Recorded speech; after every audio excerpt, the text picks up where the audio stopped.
Oscar விருது என்பது திரையுலகின் முக்கியமான விருதாகும். இந்த விருதுக்காக நம் தமிழ் திரைப்படங்கள் பரிந்துரைக்கப்பட்டது. அதில் முதலாவதாக நடிகர் திலகம் சிவாஜி கணேசன் அவர்கள் நடித்த தெய்வ மகன் திரைப்படம் பரிந்துரைக்கப்பட்டது. அதற்கு பிறகு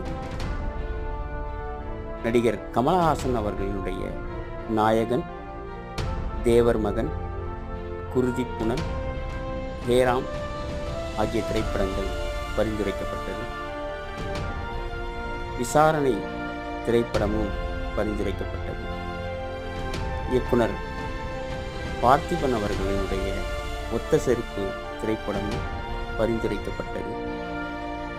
கூடிய விரைவில் நம் தமிழ் சினிமாவும் ஆஸ்கர் விருதை